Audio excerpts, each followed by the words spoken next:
কিছু ঘন্টা আগেই বিদায় দিয়েছেন মমতাময়ী মাকে। হৃদয়ে শোকের ভার, ভোরের আলো ফোটেনি ঠিকমতো।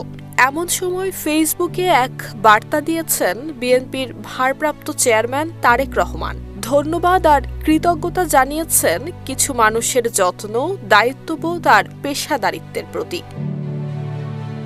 ফেসবুকে দেয়া ওই পোস্টে বিএনপি চেয়ারপারসন বেগম খালেদা জিয়ার জানাজা এবং দাফনে দায়িত্ব পালনকারী সেনাবাহিনী, আইনশৃঙ্খলা বাহিনী, সরকারি কর্মকর্তা, কূটনৈতিক প্রতিনিধি এবং গণমাধ্যম কর্মীদের প্রতি কৃতজ্ঞতা এবং ধন্যবাদ জানিয়েছেন তিনি। তারেক রহমান বলেছেন, গভীর শোকের মধ্যেও তার মায়ের শেষ বিদায় যথাযথ মর্যাদা এবং সম্মানের সাথে সম্পন্ন হয়েছে, যা সংশ্লিষ্ট সকলের দায়িত্ববোধ এবং পেশাদারিত্বের ফল। চুল পড়া অনেক কমে গেছে।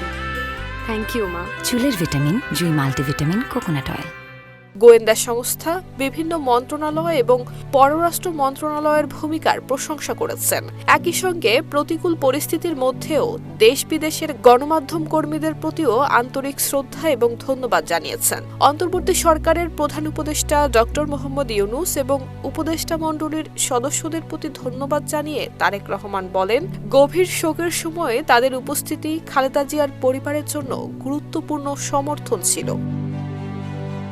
পোস্টের শেষে তারেক রহমান লিখেছেন, আপনারা ছিলেন সেই শক্তি যার কারণে আমার পরিবার এবং পুরো জাতি মর্যাদার সঙ্গে আমার মার স্মৃতিকে সম্মান জানাতে পেরেছে। নুসরাত জাহান মেহেক, ঢাকা পোস্ট।